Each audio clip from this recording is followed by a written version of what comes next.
বিশ্ববিখ্যাত একজন আল্লাহর ওলি ছিলেন, তার নাম ইব্রাহিম বিন আদহাম। অনেক বড় বুজুর্গ ছিলেন। ওনার নাম, ওনার জীবনী ইমাম ইবনে কাসির আল বেদায়াতে লেখেন। বিশ্ববিখ্যাত আল্লাহর ওলি ইব্রাহিম বিন আদহাম, তিনি বলখের অনেক বড় জমিদার ছিলেন, রাজা ছিলেন বলখের।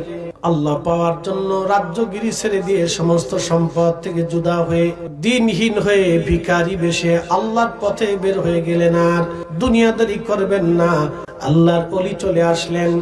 বহুদিন মক্কাতুল মুকাররমায় হজ করলেন। হজ করার পরে তিনি চিন্তা করলেন, আমি একটু বাইতুল আকসাতে যাব, আল্লাহর ঘর বাইতুল আকসায় কিছুদিন আল্লাহর ইবাদত করব। কারণ বাইতুল আকসাতে 70 জন নবী ওই জমিনে জন্ম নিয়েছেন। আজকে ফিলিস্তিনি যারা অরিজিনাল কাদিম ফিলিস্তিনি যারা, পুরাতন ফিলিস্তিনি যারা, তারা হলো নবী আলাইহিস সালাম গণের বংশধর। ওখানে 70,000 নবী আল্লাহ পাঠিয়েছেন। বাইতুল আকসাকে কেন্দ্র করে আমার আল্লাহ 70,000 নবী পাঠিয়েছেন। আজকে দেখবেন ফিলিস্তিনি মায়েরা জিহাদ করে, ফিলিস্তিনের যুবকরা জিহাদ করে, ছোট ছোট বালকরা জিহাদ করে। ওরা 70 বছর ধরে জিহাদ করে যাচ্ছে, কিন্তু মিথ্যার কাছে মাথা নত করে নাই। আজকে 70 বছরে একটা বারের জন্য তারা মাথা নত করে নাই। কথা কন না কেন? ঠিক কিনা? ফিলিস্তিনি মায়েরা যুদ্ধ করে, স্বামী মরে যায়, ভাই মরে যায়, সন্তান মরে যায়, বুরকা খোলে না। আর আমার দেশের বেটি বুরকাই পরে না। খালি কি তাই? এমন বুরকার বুরকা, লেটুস পটুস টেডিং ফেডিং বুরকা। বুরকা থাকে একদিকে, উন্না থাকে আর একদিকে। কি যে বুরকার বুরকা! এই বুরকা পরলে যখন রাস্তা দিয়ে হাঁটে, শয়তান কয় খালা ভালোই চালা। চলতে বুরকা বুরকা। আমি কলকাতায় শাহ সুফি ফতেহ আলী রসুলের নামা রহমতুল্লাহ মাজার জিয়ারত করতে যাচ্ছি। ওই মাজারে ঢুকার সময় হযরত আব্দুল আওয়াল জৈনপুরী রাহিমাহুল্লাহর মাজার। তিনি হযরত কারামত আলী জৈনপুরী রহমতুল্লাহ প্রথম সন্তান, বড় সন্তান। তো চিন্তা করলাম দুইজনের মাজার একসাথে জিয়ারত। তো বাসে উঠছি। উঠার পরে দেখি এই ভদ্র মহিলা বাসে উঠছে, এই প্যান্ট পরছে, শাঁটও গায়ে দিয়ে বারো, তো মাথায় একটু হেজাবও বাঁধছে। আমি পিছিয়ে বয়ে বয়ে মনে মনে হাসি আর কি। আল্লাহ, এক বেটার চিন্তা করলো পাগড়ি মাথায় দিয়ে খুব নেকির কাজ। হেতায় করছে কি লুঙ্গিটারে টাইম দিয়ে খুলে মাথায় পাগড়ি বেঁধে লাগছে। লুঙ্গি খুলিয়ে মাথায় পাগড়ি বাঁধলে যত নেকি, প্যান্ট শার্ট পরিয়ে নারী হেজাব বাঁধলে তত নেকি। কি কথা কন দেখা? এটা হেজাব বাংলাদেশে ঢুকছে। গুলশান বানাইতে গেলে দেখবেন সেরি প্যান্ট পরে রয়েছে, শার্ট গাইতে রেখেছে, মাথায় একটু হেজাব পেঁচায় রাখছে। শয়তানে হাসে কয় খালা ভালো করে চালা। কি হেজাবের হেজাব দেশে চলতে, মাঝে মধ্যে হাসি। আর কত পাগল দেশে হয়েছে। এগুলো সব বেমারি, অসুস্থ, সবগুলো নিয়ে পাবনা মেন্টাল হসপিটাল ভর্তি করানোর দরকার, চিকিৎসার দরকার। না কষ্ট হইতেছে আপনাদের? বুঝে যান। প্রিয় বালাগানবাসী মনোযোগ দিবেন। ইব্রাহিম বিন আদহাম হাস শেষ করার পরে চিন্তা করলেন বাইতুল আকসা যাব, বাইতুল আকসায় কিছুদিন ইবাদত করে আবার ফিরে আসব। তো তিনি মক্কার খেজুরের দোকানে গেলেন খেজুর কেনার জন্য। তিনি 1 কেজি খেজুর কিনলেন, 1 কেজি খেজুর কিনলেন।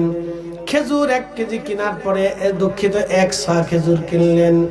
চিন্তা করলেন আমি বাইতুল আকসা যাব, প্রত্যেক দিন সন্ধ্যায় 2টা খেজুর দিয়ে এবং প্রত্যেক দিন সেহরির সময় 2টা খেজুর খেয়ে সেহরি করব, ইফতার করব। এইভাবে সারা রাত্র আল্লাহর ইবাদত করব, সারা দিন রোজা রেখে পথ চলব, বাইতুল আকসা যে কিছু সময় বিশ্রাম করব। বুঝতে পারতেছেন তাদের রিয়াজতের ধরনটা কি? সারা দিনটা 24 ঘন্টায় 60টি খেজুর, আর আমরা 4 প্লেট না হলে ফেডি পড়ে। এরা ওলি আর আমরা মানুষেরা মুসলমান, আর আমরা মুসলমান। তো খেজুর কিনলেন 1 সা খেজুর কেনার সময় 2টা খেজুর বেশি চলে গেছে। তো তিনি চিন্তা করলেন 1 সা খেজুরের মধ্যে 2টা খেজুর বেশি চলে গেছে, তেমন কোনো ব্যাপার না। ওই 2টা খেজুর তিনি মালিকের দোকানদারকে ফেরত দেন নাই, ওই খেজুর নিয়েই রওনা হয়ে গেলেন। আমাদের দেশে বাদাম বেচে না? আচ্ছা, যে বাদাম বেচে কয় হাজার কোটি টাকার ব্যবসা, যে বাদাম বেচে কয় হাজার কোটি টাকার ব্যবসা বলেন তো? 1000 আবার কোটি ধরেন না, কিন্তু তাই তো যমুনা গ্রুপ হয়ে যাবে। 1000 টাকা, 2000 টাকা, 5000 টাকার ব্যবসা ধরেন, সব মিলি। তো ছেলেরা কায় বাদামালা, বাদামের দাম কত? উস্তাদ 100 গ্রাম 25 টাকা মাপ। কত মাপবো? 250 গ্রাম। 4-5টা গুড়াইয়া 250 গ্রাম মারতে মারতে এদিক দিয়ে টাইনেলে টিপতে টিপতে খাইয়া লিছে 25 গ্রাম। বলে সুন্নত না মুস্তাহাব? একসাথে বলে সুন্নত না মুস্তাহাব? হারাম। ওই 25 গ্রাম বাদামের জন্য কিয়ামতের ময়দানে বাদামালার পিছে দৌড়াইতে দৌড়াইতে জান শেষ হবে। বাদামালা মাফ কর, বাদামালা মাফ কর, কাইসি গেটে দূরে যাও। আপনাকে দিন বুঝে যেতে হবে। শোনেন, আল্লাহর নবী সাহাবায়ে কিরামকে কবর দেওয়ার সময় যখন কবর দিতেন, কবর দেওয়ার আগে সাহাবীদেরকে জিজ্ঞেস করতেন তার ঋণ কি পরিমাণে আছে। বলতো এরা ছিল অমুক অমুক অমুক অমুক অমুক অমুক ঋণ পাবে। আল্লাহর নবী তাদেরকে ডাকতেন, তোমরা কি ঋণ মাফ করলা? কেউ মাফ করতো, কেউ করতো না। প্রিয় নবী ধনী ধনী সাহাবীদেরকে ডেকে ডেকে এনে ওই গরিব সাহাবীর ঋণ মওকুফ করায় তারপরে কবরে নামাইতেন। নবী বলতেন, সাহাবীরা রে, ঋণ মওকুফ না করে আমার উম্মতরে কবরে নামায়ও না, ঋণ মওকুফ না করাইয়া আমার উম্মতরে কবরে নামায়ও না। আর বাপ মরে যাওয়ার পরে ছেলে কান্দে, ও আব্বা তুমি যদি থাকতে রে আব্বা, আমার আর কোনো চিন্তা ছিল না রে আব্বা। আরে আব্বা, বাপের লেগে কান্দে, কিন্তু বাপের যে ঋণ আছে এটা মওকুফ করার জন্য কান্দে না। কথা কন না কেন? আবার ঘরে বেডি কাঁদতেছে বউ, ওরে জরিনার বাপ তুমি যদি থাকতা রে, সুরে সুরে কান্দে, ওরে জরিনার বাপ রে। তা নিজের লেগে কান্দে। জরিনার বাপ থাকলে আমার আর কোনো চিন্তা ছিল না। যে ঋণ রয়েছে তার কোন খোঁজ খবর নেই। তারপরে যদি কিছু পান তো বড় ছেলের কাছে গেলে কোন যে ভাইজান আমি তো বলতে পারি না, মেজর কাছে যান। মেজর কাছে গেছেন, ভাই আমি তো বলতে পারি না। বড় ভাইয়ের কাছে, বড় ভাই তো তোমার কাছে পাঠাইছি, ছোট্টের কাছে। ছোট্টা আমি কি করবো, আমি তো ছোট। মার কাছে যান। মার কাছে গেলে কি ঘরের বেটি আমি তো কইতে পারতাম না, আপনার দিছে কি দিছি না, নিচে কি নিচে কইতে পারতাম না। তো আমরা ফুলাগার কাছে জিজ্ঞান, বেড়ায় যে কবরের ভিতরে গুতনি খাইতেছে এটার হিসাব নাই, এই জন্য বলে যাবো জমি বিক্রি করে হলেও ঋণ মওকুফ করে তারপর কবর যায়। কথা কন না কেন? যা সত্য তাই বলে গেছি, যা সত্য তাই বলছি। জমি বিক্রি করে হলেও ঋণ মওকুফ করে তারপর ঋণ রাইখে কবরে যায়। হযরত ইব্রাহিম বিন আদহাম রাহিমাহুল্লাহ তিনি রওনা হয়ে গেলেন। একটা খেজুর তিনি বেশি তেমন, দুটা খেজুর তেমন কিছু মনে করলেন না। তিনি সারাদিন হাঁটেন, দিন শেষে ইফতার করেন 2টা খেজুর এবং সেহরি করেন 2-3টে খেজুর দিয়া। এইভাবে চলতে লাগলো। 1 মাস পর্যন্ত মক্কা থেকে হেঁটে হেঁটে বাইতুল আকসায় গেলেন। পুরা মাস এইভাবে ইবাদত করলেন। চিন্তা করলেন একটা রাত আমি একটু বিশ্রাম করি, আবার ইবাদত করব। বাইতুল আকসার বারান্দায় যাইয়া বালিশ নাই, কাঁথা নাই, কম্বল নাই, কিছু নাই। এত বড় বলখের জমিদার, রাজা, বাদশাহ আজকে ফকির বেশে আল্লাহকে পাওয়ার জন্য দিনহীন ভাবে রওনা হয়ে গেল। বাইতুল আকসার বারান্দায় হাতের উপরে মাথা রেখে ইব্রাহিম বিন আদম ঘুমাইলেন। চিন্তা করলেন তাহাজ্জুদ পড়ে আবার ইবাদত শুরু করব। ঘুমিয়ে পড়েছেন। স্বপ্নের ঘরে দেখতেছে 2 জন ফেরেশতা বাইতুল আকসার বারান্দা দিয়ে ঢোকার সময় একজন ফেরেশতা আরেকজনকে বলতেছে, ভাই তাকে কি চিনো? বলে না। বলে ইনি জমানার অনেক বড় ওলি ইব্রাহিম বিন আদহাম। বলে তাই নাকি? বলে হ্যাঁ, কিন্তু আজকে 1 মাস হলো তার কোনো ইবাদত, তার কোনো দোয়া আল্লাহর দরবারে কবুল হয় না। বলে কারণ কি? 1 মাস হলো তার কোনো দোয়া ইবাদত কবুল হয় না। কোন কারণে? তখন ওই ফেরেশতা ডাক দিয়ে বলল, ভাই রে, সে মক্কা থেকে আসার সময় খেজুর কিনেছিল 100, কিন্তু খেজুরের দোকানদারের 2টা খেজুর বেশি চলে যাওয়ার পরেও সে ফেরত দেয় নাই। সে ভাবছে 2টা মামুলি বিষয় হবে, কিন্তু এই 2টা খেজুর টুকরার মধ্যে থাকার কারণে আজকে 1 মাস হলো তার কোনো ইবাদত, তার কোনো দোয়া আল্লাহর দরবারে কবুল হয় না। বুঝে তারপরে যাবেন। আল্লাহ রাসূল বললেন, সাহাবী, সহিহ মুসলিম, একজন বিজবন মরুভূমির ভিতরে মুসাফির এসেছে, গায়ে ধুলো, মুখে ধুলো, চুলে ধুলো, সে ক্লান্তি লগ্নে রবের কাছে মুসাফির হালতে দোয়া করতেছে, ইয়া রাব্বি ইয়া রাব্বি ইয়া রাব্বি, বিপদে পড়ে গেছি। সাহাবীরা বলো তো, তার খাদ্য হারাম, তার পানীয় হারাম, তার পোশাক হারাম, কি করে রবের দরবারে তার দোয়া কবুল হবে বলো তো? বুঝে যাবেন এই জন্য আমাদের দোয়া মঞ্জুর হয় না, এই জন্য আমাদের দোয়া আসমানে কবুল হয় না, এই জন্য আমাদের দোয়া মঞ্জুর হয় না। আগে আমরা দেশের গুরু বুজুর্গরা, মুন্সি সাহেবরা, মোল্লা সাহেবরা, এলাকার 2-3 গ্রাম মিলে এক মসজিদ ছিল, ইমাম সাহেব হুজুর পানির মধ্যে ফু দিলে পানিতে বরকত হয়ে গেছে। এখন আমরা যতই ফুয়াই কাম হয় না, চারপাশ দিয়ে খালি ফরমালি। প্রিয় উপস্থিতি, মনোযোগ দিবেন। হযরত ইব্রাহিম বিন আদহাম রাহমাতুল্লাহ আলাইহি স্বপ্ন যখন দেখলেন, ঘুম ভেঙে গেল তার। ঘুম ভেঙে যাওয়ার পরে তিনি তাহাজ্জুদ পড়ে কাঁদতে লাগলেন, ইয়া রাব্বি, আমার উপায় কি হবে? এই সময় যদি আমার মরণ আসে, ইব্রাহিম বিন আদহাম ধ্বংস হয়ে যাবে। কাঁদতে কাঁদতে পেরেশান ফজর নামাজ পড়ে বাইতুল আকসা থেকে রওনা হলেন আবার কাবার দিকে, হেরেমের দিকে রওনা করে আরো 1 মাস সফর করে করে পথ ক্লান্তি হয়ে সেই মক্কার খেজুরের দোকানদারের কাছে আসলেন। এসে দেখতেছে একটা বালক, একটা যুবক ওই দোকানদার বসা। সালাম দিয়ে বললেন, বেটা, এইখানে না 2 মাস আগে একজন মুরব্বী ছিল? বাবা, এখানে না একজন মুরব্বী লোক ছিল, খেজুর বিক্রেতা। যুবক ডাক দিয়ে বলতেছে, হ্যাঁ হুজুর, এই যুবক বৃদ্ধ লোকটা ছিলেন আমার আব্বা জান, তিনি মারা গেছেন আজকে 1 মাস হলো। আমি এখন এই খেজুরের দোকানদারের মালিক, আমি তার সন্তান, এখন আমি দোকান চালাই। ইব্রাহিম বিন আদহাম রাহমাতুল্লাহ আলাইহি বলতেছে, বেটারে, 2 মাস আগে তোমার আব্বার কাছ থেকে 1 খেজুর কিনেছিলাম, 2টা খেজুর বেশি যাওয়ার কারণে আজকে 2 মাস হলো। আমার কোন দোয়া, কোন ইবাদত আল্লাহর দরবারে কবুল হয় না রে বেটা। আমি দিনহীন মুসাফির, আল্লাহর হস্তে আমারে মাফ করে দাও। ছেলেটা ডাক দে বলল, হুজুর ক্ষমা করে দিবেন, আপনি যখন খেজুর কিনেছিলেন তখন এই দোকানদারের মালিক ছিল আমার আব্বাজান, ওয়ারিশ সূত্রে এই দোকানের মালিক এখন আমি নিজে। কিন্তু হুজুর, যখন আপনি খেজুর কিনেছিলেন তখন এই দোকানের ওয়ারিশ ছিলাম আমি নিজে, আমার ছোট্ট বোন এবং আমার মা। হুজুর, আমি আমার অংশ মাফ করতে পারবো, আমার বোনের অংশ, মায়ের অংশ ক্ষমা করার অধিকার আমার নাই। একসাথে জোরে বলবেন আল্লাহু আকবার। তেলের গাড়ি তেলে চলে,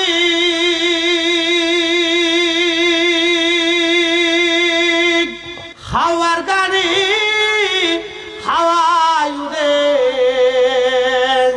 বিনা তেলে চালাই গাড়ি নবী সুলাইমান, আমরা সেই মুসলমান। কথা কোন ঠিক কিনা? তাহলে এবার চিন্তা করেন, যারা সরকারি রাষ্ট্রের টাকা চুরি করে তার কপালে কি পরিমাণে ঠাডা পড়ছে। কি কথা কর না কে? ওর জিন্দেগি বরবাদ, ওর আখিরাত শেষ। বলে হুজুর কারণ কি? এই 18 কোটি মানুষের হিসাব দিতে দিতে ওর আখিরাত পার হয়ে যাবে। কি কথা কর না কেন? যা সাচ্চা তাই বলতেছি। খা, যদ্দূর পারিস খা, বেশি বেশি খা, মরা তো লাগবে, খাইয়ে দেখ। এরপরে বাটাম চালান কি পরিমাণে চলে। এই জন্য দেখবেন হেতারা ঘুমাইতারে না, হেতারা বোতল সার মুড়ি বোতল খাইয়ে তারপরে ঘুমায়। বাইতে বউরে কয় মা ভালো আছে, ফুলারে কয় বিয়াই কেমন আছে। কি কথা কর না কেন? আল্লাহর কসম করে বলি, যারা মানুষের হক নষ্ট করে, গরিবের চোখের পানি ঝরা, তাদের ঘুম আল্লাহ চোখ থেকে কেড়ে নিয়ে যায়। ও ঘুমাইতে পারে না, কারণ সে বহু মানুষের ঘুম কেড়ে নিচ্ছে। বোতল খাইয়ে ওষুধ খেয়ে তার বের ঘুমায়। যদি বিশ্বাস না করেন, গুলশান বানানি ভালো ভালো ভেবে এলাকায় ঘুরে দেখে, ঘুমাইতে পারে না। যা সত্য সেটাই বলছি বাপ, মিথ্যা টিথ্যা বলার সুযোগ নাই, বানোয়াট কথা বলার সুযোগ, জবানের হিসাব আল্লাহর কাছে দিতে হবে। এ বালাগঞ্জবাসী মনোযোগ দিয়ে শুনিয়া যান। ইব্রাহিম বিন আদহাম রাহমাতুল্লাহ আলাইহি ডাক দিয়ে বলতেছে, বেটা ছেলে আমার, তুমি তুমি তোমার অংশ মাফ করে দাও, তোমার মায়ের কাছে আমাকে নিয়ে চলো। চিন্তা করেন তাহলে কেমন ভাই, যে একটা দুইটা খেজুরের অংশে তিনের বোনের হককে সেও ছোট করে দেখে নাই। আর আমার দেশের ভাই টুস 20 বছর হলো বোনের জমি বুঝাই দেয় না, ভাগ্নে ভাগ্নিরে মাহরুম করে দিল। আর ভাতিজা এতিম ভাতিজার জমি জমা ঠিক মতো দিতে চায় না। ভাই মরে গেলে চাচা মনে করে বাঁচছি। ওরে শতান কোথাকার, কিয়ামতের ময়দানে এমন বাটাম সালাম খাবা, যেই বাটাম সালাম থেকে তোমাকে কেউ রেহাই দেবে না। আমার রাসূল পর্যন্ত তোমাকে সুপারিশ করবে না। বলে কারণ কি? উম্মতের হক মারলে নবী তার দিকে ফিরেও তাকাবে না। এই কথা কর না কেন? শাহজালাল রহমতুল্লাহ যাবে? হ্যাঁ, আপনি আরেকজনের ভাইয়ের জিনিস মেরে দিচ্ছেন, আর শাহজালাল রহমতুল্লাহের কাছে গেলে তো আপনি জুতা পিটা করবে। দূর হ শয়তান, তাইছিস কেমন কাছে? যাহা সত্য সেটা বল। বালাগঞ্জবাসী হযরত ইব্রাহিম বিন আদহাম রাহমাতুল্লাহ ডাক দিলেন, তোমার মার কাছে নিয়ে চলো। ছেলেটা ইব্রাহিম বিন আদম রাহমাতুল্লাহকে মায়ের কাছে নিল। পর্দার আড়াল থেকে সালাম দিলেন, আসসালামু আলাইকুম। ভিতর থেকে জবাব আসলো, কে? বলে আমি ইব্রাহিম বিন আদম। বোন আমার, আপনার স্বামীর কাছ থেকে 2 মাস আগে আমি খেজুর কিনেছিলাম একসাথে। 2টা খেজুর আমার বেশি চলে গিয়েছিল, আমি ফেরত দেই নাই। আজকে 2 মাস হলো আমার কোনো ইবাদত, কোনো দোয়া কবুল হয় না। বোন, আপনি আমাকে মাফ করে দেন। মহিলা ডাক দিয়ে বলল, হুজুর ক্ষমা করবেন, আমার স্বামী যখন মালিক ছিল তখন এই ওয়ারিশ সূত্রে ওই 2টা খেজুরের মালিকানা আমাদের 3 জনের ছিল। আমার ছেলের ছিল, মেয়ের ছিল, আমার নিজের ছিল। হুজুর, ছেলের অংশ মেয়ের অংশ মাফ করার অধিকার আমার নাই। আমি আমার নিজের অংশটুকু ক্ষমা করে দিতে পারি। চিৎকার করে জোরে বলেন আল্লাহু আকবার। ইব্রাহিম বিন আদম মনে মনে চিন্তা করলেন, ভাবছিলাম আমি একাই ইবাদত করি, এখন দেখি না মক্কার বাজারেও আল্লাহওয়ালা মানুষ ঘরের মধ্যে আছে।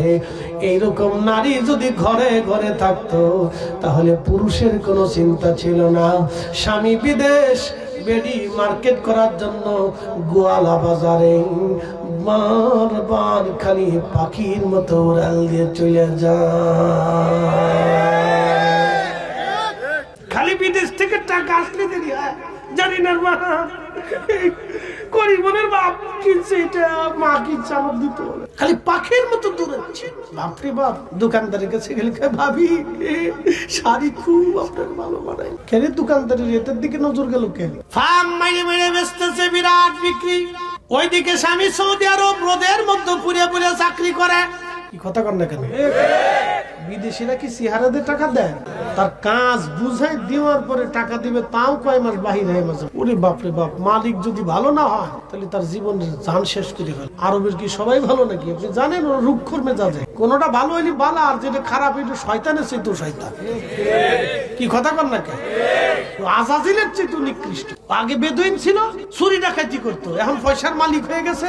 এখন চিন্তা করে ও টাকা নিয়ে যাবে বাংলাদেশের, বাটাম চালান দিত। এরকম কঠিন হৃদয়ের মানুষ। আবার যেটা ভালো সেটা একবারে সুফি, অনেক বড় অলির মতো। বন্ধু মনোযোগ দিবেন, নারী তো নারী। আর আমার দেশের বেডি ফুচকা খাওয়া বেডি, চটপটি খাওয়া বেডি। কি কথা কর না কেন? ফুচকার চটপটি খাওয়া বেডি। হযরতে ইব্রাহিম বিন আদম রাহমাতুল্লাহ চিন্তা করে, বাপরে বাপ, আমি ভাবছিলাম আমি বুঝি বুজুর্গ, দেখি কেমন দোকানদার, সে তার স্ত্রীকে কিভাবে বুঝিয়েছে, সন্তানকে আমানতের প্রতি কিভাবে দায়িত্ব দিছে। নবী বলতেন, উম্মত কিয়ামতের আলামত শুনে যাও, ওদাউল আমানা, আমানত ধ্বংস হয়ে যাবে। আমানত মরে গেছে, আজকে আমানত দুনিয়াতে নাই। বিশ্বাস না করলে টাকা হাওলাত দিবেন, আর নয় দোকানে বাকি দিন, তাহলে বুঝবেন আমানত কারে, তাইলে বুঝবেন আমানত। আর টাকা যদি পারেন তো 500 টাকার 2খান নোট এই বালাগঞ্জের বাজারে একবার ফেলাই দিয়ে দেখবেন, তাহলে বুঝবেন যে আমাকে হয় আমানত। দেখবেন যে আমানত মরে গেছে। প্রিয় উপস্থিতি, মনোযোগ দিবেন। ইব্রাহিম বিন আদম মহা চিন্তিত, হায় হায় এটা কেমন ফ্যামিলি? ওই পুরুষটা কত বড় বুজুর্গ, তার স্ত্রীও কেমন বুজুর্গ, ছেলেটাও কেমন বুজুর্গ। মনে রাখবেন, মনে কিছু নেবেন না। আমাদের দেশের নারীরা যখন অন্তঃসত্ত্বা হয়, পেটে বাচ্চা আসে, তখন মায়ের রক্ত থেকে সন্তানের রক্ত হয়, মায়ের পুষ্টি থেকে সন্তানের পুষ্টি হয়। এই জন্য গাইনি ডাক্তার যারা আছে তারা বলে আপনারা এই অন্তঃসত্ত্বাকে, স্বামীকে বলে আপনি বেশি বেশি করে তাকে সুন্দর সুন্দর খাবার খাওয়াবেন, পুষ্টিজনিত খাবার, ভালো ভালো খাবার খাওয়াবেন। আর আল্লাহর নবী বলেন আমার উম্মত তোমাদের অন্তঃসত্ত্বা নারীদেরকে খেজুর খাওয়াবা, খেজুর। কারণ এই আদম সফিউল্লাহকে যখন আল্লাহ বানাইলেন, অবশিষ্ট মাটি দিয়ে আল্লাহ খেজুর গাছ তৈরি করলেন। এই জন্য খেজুর ফল খাওয়ার সঙ্গে সঙ্গে 2 মিনিটের মধ্যে সারা শরীরে রন্ধে রন্ধে খেজুরের পুষ্টি গুণ আল্লাহ ছড়ায় দেয়, কারণ এটা আদম সফিউল্লাহর একটা অংশ। আল্লাহর নবী বলেন উম্মত বেশি বেশি তোমরা খেজুর খাও, আর তোমাদের বাচ্চাদেরকে খেজুর খাওয়াও, তোমাদের গর্ভবতী নারীদেরকে খেজুর খাওয়াও। আমরা দেশের বেটিরা খেজুর চিনে না, চিনে ফুচকা আর চটপটি, যত ফসা গোসাই তা খাইব, খেজুর চিনে না। বালাগানবাসী নারীরা খেজুর চিনে না, অন্তঃসত্ত্বা হলে খেজুর খাওয়াও। বলে কারণ কি? পুষ্টি হবে। নারীর যদি পুষ্টি হয় তো বাচ্চার পুষ্টি হবে, মা ভালো খাইলে বাচ্চার ভালো খাওয়া হবে। ওই সময় দুধ ডিম ভালো ভালো জিনিস অন্তঃসত্ত্বা নারীদেরকে খাওয়াইতে হয়, কারণ মা খাইলে বাচ্চার খাওয়া হয়, মা ঘুমাইলে বাচ্চার ঘুম হয়, মা সুস্থ থাকলে বাচ্চার সুস্থতা থাকে। এই জন্য গাইনি ডাক্তাররা বলে দেখেন আপনি ঠান্ডা লাগাবেন না, ঠান্ডার কাজ করবেন না, হাসি কাশি যাতে আপনার না হয়। কারণ আপনার হাসি কাশি ঠান্ডা যদি লাগে আপনার বাচ্চার নিউমোনিয়া হবে, আপনার বাচ্চাও ঠান্ডা রোগী হবে। এখন আমার প্রশ্ন, মায়ের অসুস্থতার জন্য যদি সন্তান অসুস্থ হয়, তাহলে যে নারী পেটের মধ্যে বাচ্চা নিয়ে টানা বানা হাট্টিমা টিম টিম তারা মাঠে পারে ডিম, তাদের ঘোড়ার দুধে ডিম ফাইটে যায় মুখটা আমার ফাইটে যায়। বন্ধু যখন বউ নিয়ে রঙ্গ করিয়া হাইটে যায় ফাইটে যায়, যখন এই কুকু কুকু কুকু বুঝেন নাই, কুকু কুকু বিয়ে দিয়ে পরে পোলাপন সারা রাত্রে বেরিয়ে ড্যাকসেট বাজায় কুকু কুকু কুকু কুকু কুকু, ওর কুকু কুকুর চালায় সারা গ্রামের মানুষ ঘুমাইতে পারে না। এই কথা কর না। এই বাচ্চা যখন এই পেটে আসে তখন এই মহিলার এই কুকু কুকু কুকু কুকু, দুনিয়াতে বাচ্চা আসার পরে এটাকে কুকু কুকু কুকু কুকু কুকু, কথা কর না, জোরে বলে উচিত কথাই মাই বাজার, গরম ভাতে বিলাই বাজার, ডাল ভাতে কুটুম বাজার। অন্তঃসত্ত্বা নারীদেরকে এই জন্য কোরআন পড়াইতে হয়। হুজুর গাউসে পাক মহিউদ্দিন আব্দুল কাদের জিলানীর মা হাসানি হুসাইনি রাসূলের আওলাদ, মানে মাও ছিলেন হাসানি, ওনার বাবা ছিলেন হুসাইনি, হাসানি হুসাইনির বংশ। আল্লাহু আকবার। মা পেটের ভিতরে বাচ্চা নিয়ে কোরআন শরীফ মুখস্থ হাফেজ কোরআন ছিলেন, কোরআন পড়তেন। হুজুর গাউসে পাক আল্লাহর কুদরতে 18 পারা মুখস্থ করে আল্লাহ থেকে দুনিয়াতে পাঠিয়ে দিয়েছেন। একসাথে বলবেন আল্লাহু আকবার। মা যেমন বাচ্চাটাও এরকম। কয়দিন আগে দেখলাম সেনাবাহিনী এক মহিলারে ধরছে, বোতল খায়। খবরে বলতেছে আমি খাই, আমার স্বামী জানে, আমার শাশুড়ি জানে, শ্বশুর জানে, আমার মা জানে, বাপ জানে, আমি খাই, আমার টাকা দিয়ে আমি খাই, আপনার বেড়ি আপনার স্বামী জানে, আমি খাই, বোতল খাই। এই বেড়ি যার কপালে পড়ছে, ওর কপালের মতো কপাল দুনিয়া তার একটাও নাই। বাংলাদেশের একবার সেরা কপাল বেড়া। কি বেড়ির বেড়ি? চিন্তা করে নারী নেশা করে, নারী মদ পান করে, কত নিকৃষ্ট। পুরুষ নেশা করে, কত নিকৃষ্ট। আল্লাহ পাক, রসুল পাক, আল্লাহ এবং তার রসুল পাক ছাড়া কবুল করে না, পাক ছাড়া কবুল করে না। পাক হতেই হবে। এ ভাই আবার খুব মনোযোগ দিবেন। ইব্রাহিম বিনা ধান ডাক দেয় বলে, বোন আপনার ছেলের অংশ ছেলে মাফ করে দিয়েছে, আপনার অংশ মাফ করে দেন। মহিলা ডাক দিয়ে বললেন, হুজুর আমি আবার অংশ মাফ করতে পারি, কিন্তু মেয়েটার অংশ মাফ করার অধিকার আমার নাই। বলে, বোন আমার আপনার মেয়ের ঠিকানা দেন, আমি তার কাছে যাব। বলে, তাকে বিয়ে দিয়েছি শ্বশুর বাড়ি।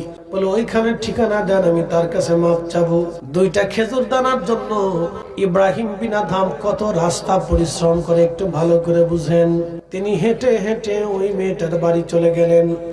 দরজায় করাঘাত দিয়ে পরিচয় দিলেন, বা আমার 2 মাস আগে তোমার বাবার কাছ থেকে 1 সা খেজুর কিনেছিলাম মক্কার বাজারে। মারে 2 মাস হলো কোনো দোয়া ইবাদত আমার কবুল হয় না রে মা, ওই খেজুরের টুকরার দেনাটা আমাকে মাফ করে দাও। মেয়েটা ডাক দিয়ে বলে, হুজুর ক্ষমা করবেন, যখন আব্বাজান মালিক ছিলেন তখন আমরা 3 জন ওয়ারিশ, আমার বড় ভাই, আমি নিজে, আমার মা। হুজুর আমি আমার অংশ ক্ষমা করতে পারবো, কিন্তু ভাইয়ের অংশ, মায়ের অংশ ক্ষমা করার অধিকার আমার নাই। একবার জোরে বলেন আল্লাহু আকবার। তেলের গাড়ি তেলে চলি, হাওয়ার গাড়ি হাওয়ায় উড়ে, বিনা তেলে চালাই গাড়ি নবী সুলাইমান।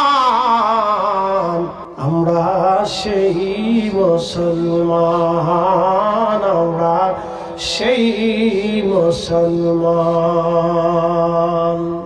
ইব্রাহিম বিন আদম রাহমাতুল্লাহ আলাইহি ক্ষমা হওয়ার পরে বলতেছে, মারে তোমার অংশ মাফ করো, তোমার ভাইয়ের আর তোমার মায়ের অংশ মাফ হয়েছে। 2 রাকাত নামাজ পড়ে তাড়াতাড়ি সেজদার মধ্যে পড়ে গেল, ইয়া রাব্বি আপনি আমারে ক্ষমা করেন, আল্লাহ ভুল হয়ে। মুসলমান এই হিসাব যদি করেন তাহলে আমরা মুসলমানের তালিকার ভিতরে, কথা ঠিক আছে না ভাই? আমরা কেউ মুসলমানের তালিকার ভিতরে পড়ি না। যদি আল্লাহ মাফ না করে তাহলে আমাদের আর উপায় নাই। যদি আল্লাহ ক্ষমা না, ক্ষমার আশায় বসে আছে, ক্ষমার আশায় বসে, এই জন্য বসি বেশি বেশি বেশি বেশি ইস্তিগফার করার দোয়া করি। আজকে দেখলো বন্ধ করে দিচ্ছে, আজ বন্ধ হয়ে গেছে। আমার দিকে তাকায়, মুসলমানের ঘরে কোরআন খতম। মুসলমানের ঘরে কোরআন খতম না হলে কি হিন্দুর ঘরে কোরআন খতম হবে? বৌদ্ধ, খ্রিস্টান, নাসারা, শিখ, জৈন, মাজুসি, নাস্তিক, আল্লাহর কোরআন তো মুসলমানের ঘরেই তেলাওয়াত হবে। কথা কন না কেন? এই জায়গাটা ট্যাগ লাগিয়ে দিল বেদাত। মুসলমান কোরআন খতম দেওয়া, বাড়িতে কোরআন তেলাওয়াত বন্ধ করে দিল। লাভ হয়েছে কার? শয়তানের। মুসলমান বাড়িতে কোরআন খতম বন্ধ করে দিলাম। প্রশ্ন রাখবেন ফরিদে হুজুর, কোরআন খতম বাড়িতে হলে লাভ কি? মুসলমান যখন কোরআন খতম দিত, কোরআন পড়তো, আল্লাহর কোরআন আল্লাহ বললেন, وَإِذَا تُلِيَتْ عَلَيْهِمْ آيَاتُهُ زَادَتْهُمْ إِيمَانًا।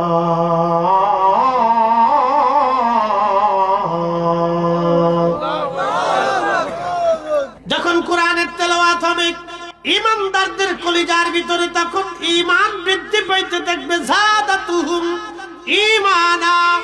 মুসলমানের ঘরে ঘরে ঘরে ঘরে কোরআন তেলাওয়াত দরকার।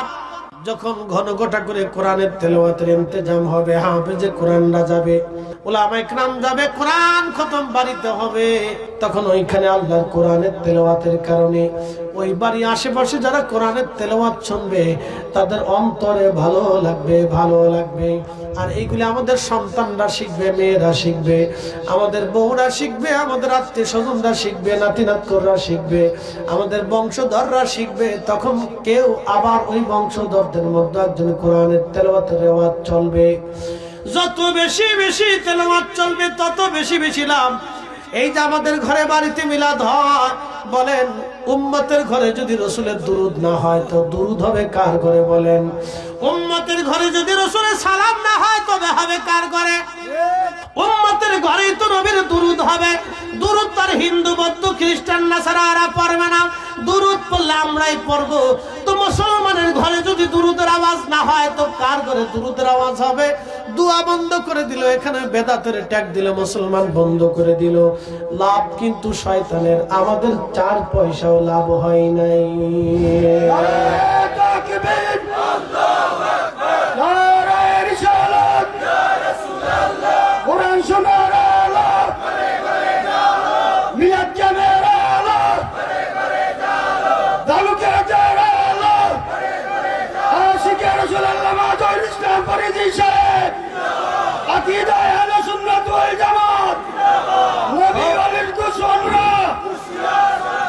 খুব মনোযোগ দেবেন, কোরআনের তেলাওয়াত হবে, নবীর দুরূদ শরীফ হবে, সালাম হবে, মুসলমানের ঘরে ঘরে ঘরে ঘরে হবে।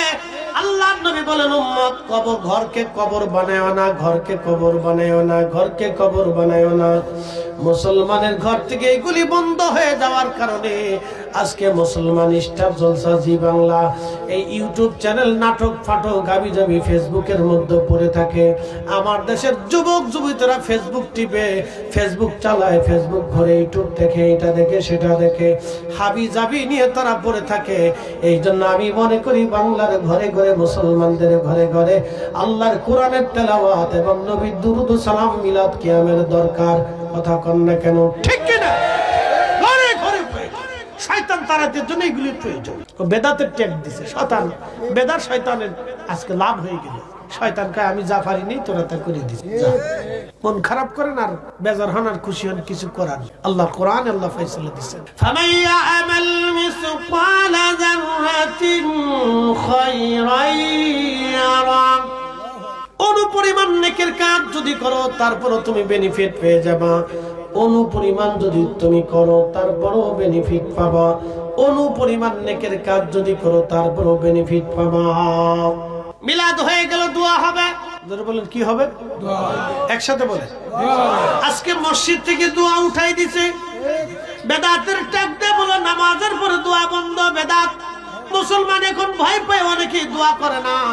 আচ্ছা বলেন তো আমরা দোয়া করি কার কাছে? একসাথে বলেন কার কাছে? দোয়া করব কার কাছে? আল্লাহর কাছে চাবো না তো চাবো কি মা দুর্গার কাছে? হ্যাঁ, গণেশের কাছে, ঠাকুরের কাছে, কার্তিকের কাছে, কালীর কাছে, শিবের কাছে? তো চাবো তো আল্লাহর কাছে। তা আমি আল্লাহর কাছে চাইলে হাত বাড়াইলে বেদাতের ত্যাগ। তার মানে বোঝা গেল শয়তান যেটা পারে না সেটা ও করে দিচ্ছে। কথা কন না কেন? আল্লাহর জমিন থেকে আল্লাহর কাছেই তো চাবো আমরা। বেশি বেশি চাবো, বেশি বেশি চাবো। আল্লাহ বলেন উদউনি আস্তাজিব লাকুম, আমার কাছে চাও আমি তোমাকে দেব।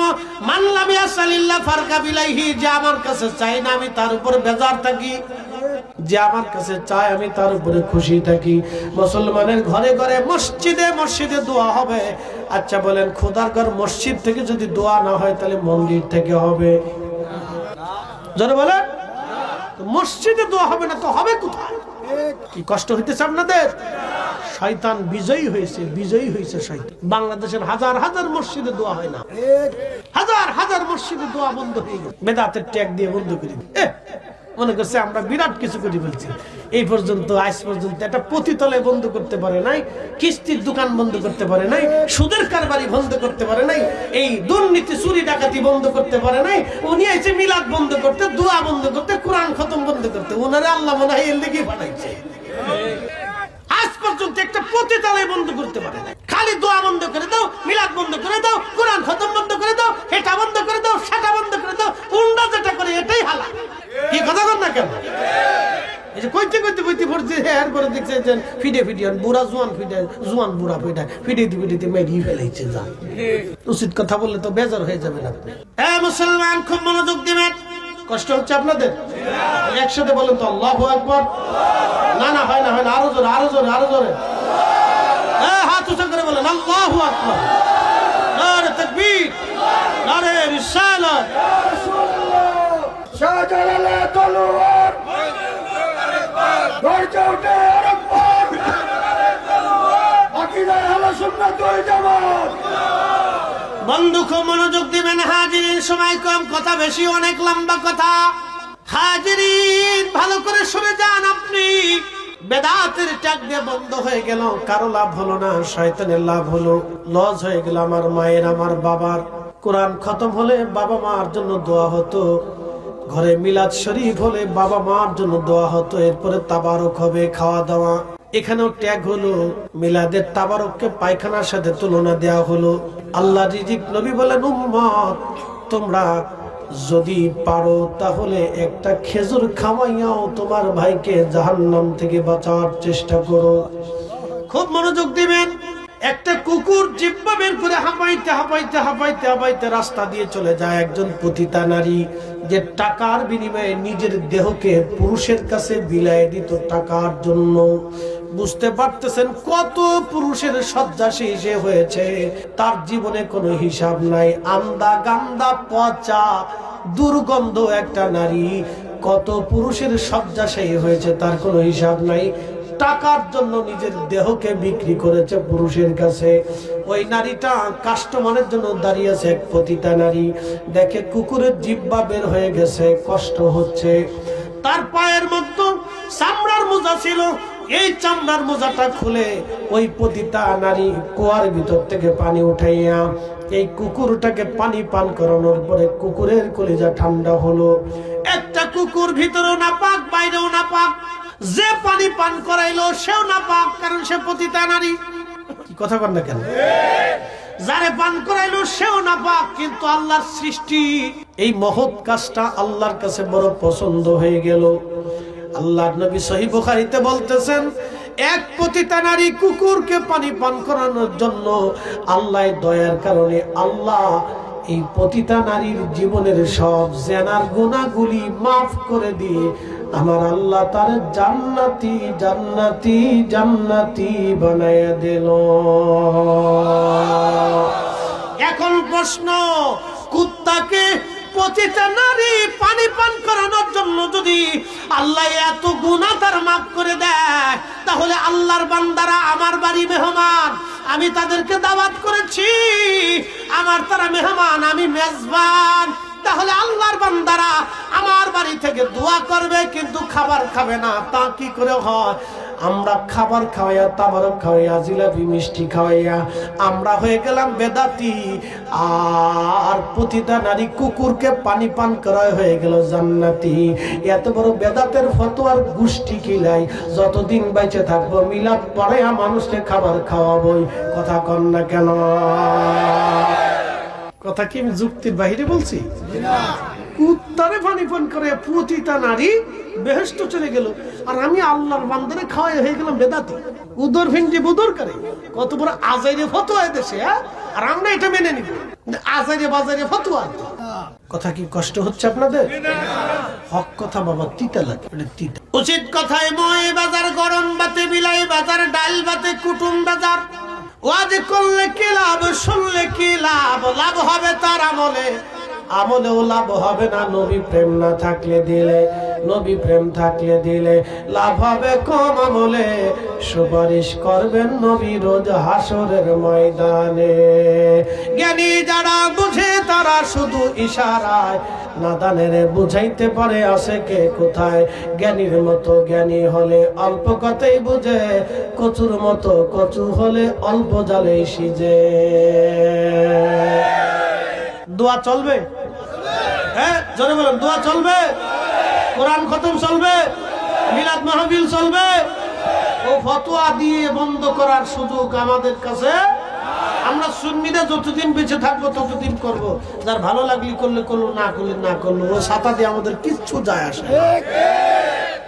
জিকির দিবনি আমি আমি একটু চা খাই, দাঁড়াইলে দাঁড়াই। আচ্ছা জিকির করাইতেছি। জবান কার? দেশে বুবা আছে না, কথা কইতে পারে, খালি বুড়া আঙ্গুলটা দেখালি সাথে, দেখবেন যুদ্ধ লেগে গেছে, খালি বুড়াটা দেখ। জবান দিছে কে? বুবা যদি না দিতেন তাহলে আপনি জানতেনই না যে মানুষ বুবা হয়। ঠিক আছে না ভাই? চক্ষু অন্ধ যদি না বানাইতেন তাহলে মানুষ জানতো না যে মানুষ অন্ধ হতে পারে। এগুলো আল্লাহর পরীক্ষা। এই যে জবান দিছে, সার দোকানে বসে কত গল্প করে, বাপরে বাপ, পেটের ভিতরে যে কত কিসছে গল্প, ইডে সিডে, বাপরে বাপ। আর আমি বেডি গাড়ি দিছি, নাম দিছিল আনলিমিটেড রেডিও, ব্যাটারি সারা। বিবিসি নিউজ খালি পো পো পো পো পো পো পো পো পো পো পো পো করতেই থাকে। 10 জন বেডি এক জায়গায় বইলে কেউ কেউ কেউ কেউ। আমি একদিন ফোন দিছি, না আমি একদিন যশোর থেকে মাহফিল করে বাড়ি আসতেছি, তখন নতুন নতুন বিয়ে করে গাড়ি করি নাই, তাই পাবলিক বাসে উঠছি, লোকাল বাস, যশোর থেকে মাগুরা। তখন এই সকালবেলা তো ডাইরেক্ট বাস বুঝ নাই, যশোর থেকে মাগুরা, মাগুরা থেকে আমার বাড়ি ফরিদপুর কানাইপুরে আস। তো যশোর থেকে মাহফিল করে বাসে উঠছি, ছোট একটা ব্যাগ কোলের ভিতরে। তো সকালবেলা ফজর করে বেরিয়েছি, তো একটু ঘুম ঘুম ঘুম ঘুম লাগে। সকালবেলা একটা ঘুমের পেয়ারা থাকে, একটু ঘুম ঘুম ঘুম ঘুম জিম দিয়েছি, তো 2 কিস্তির বেডি উঠছে। কিস্তির বেডি বুঝছেন আপনার, যারা এনজিওর চাকরি করে, বেডিকার কাছ থেকে কিস্তি দেয়, কিস্তি উঠায়, এরা বেডিরা কিন্তু বিরাট ভারী, বাপরে বাপ, তাদের কথা ধারণা নেই। বেডিকার সাথে প্রতিনিয়ত ঝগড়া করে টেকার লেগে, এরা বেটা ঝগড়াতে বেডি ঝগড়া করার লেগে, হ্যাঁ ভাড়া করলে খুব খারাপ হয়। বিরাট ঝগড়া করতে হবে। তো খুব মনোযোগ দিয়ে 2-3 বেডি কিস্তির বেডি উঠে সামনের সিটে পাশের সিটে বসে এই গল্প বাপরে বাপ কি তো কিসে কাহিনী গল্প। এই সময় আমার বাড়িওয়ালা ফোন, আমি চিন্তা করি আল্লাহ যদি ফোন রিসিভ করি তাহলে করে তুমি বেডিগার ভিতরে বিপদ না, বিরাট বড় বিপদ। বাপরে বাপ আবার চিন্তা করি বারবার আমি কাইটে দিতে, কাইটে দিলে সন্দেহ করবো যে কি ব্যাপার, কাইটে দেখে কোনো বিপদ টিপদ হইলো নাকি। দোনো মুখী বিপদে পড়ে গেল। ঠিক যা সন্দেহ করছিলাম যা করে খোদা আজকে করবো, যা করে আল্লাহ। ঠিকই আমি রিসিভ করার সাথে সালামটা দিয়ে কি ব্যাপার তুমি হুজুর মানুষ বেডি করবে। আমি বললাম না ওই তোমাকে জাতি ভাইরা উঠছে, এরা কিস্তির বেডি কিস্তি দিয়ে গল্প করতেছে বাসের বিয়ে দেখো পেপা লাগাইছে, এটাকে আর মানানো যায়? 1 মাস লাগছে এটা বুঝাইতে। কি যে বিপদ গেছে আমার উপর দিয়ে। নতুন নতুন বিয়ে করছি না, বিরাট বড় পেয়ারা। এর লিগে নাম দিছি আন্তর্জাতিক এই রেডিও ব্যাটারি ছাড়া বিবিসি নিউজ। ওটা খালি সবসময় চলতে থাকে, দুনিয়ার ইতিহাস আপনি খুঁজে পান। কোথাও না পাইলে হেগের কাছে 10 জন বইলে বাপরে বাপ গল্প কারে কয়। যাই হোক, এই জবান আল্লাহ দিছে আল্লাহ জিকিরের জন্য। কথা ঠিক আছে না ভাই? এই যে আমি খাবারটা খাইলাম, চা খাইলাম, চা খাইলে কি হলো জানেন? আমার শরীর একটু রস আসছে। আমনে তোর চা খাইতেছেন, আমার শরীর একটু রস আইল, গলা একটু স্পিড পাম, এই আমার কাছে একটু ভালো লাগতেছে। এটা হলো দেহের খোরাক। আর এখন যে জিকিরটা করবে এগুলো হলো রুহের খোরাক। আমরা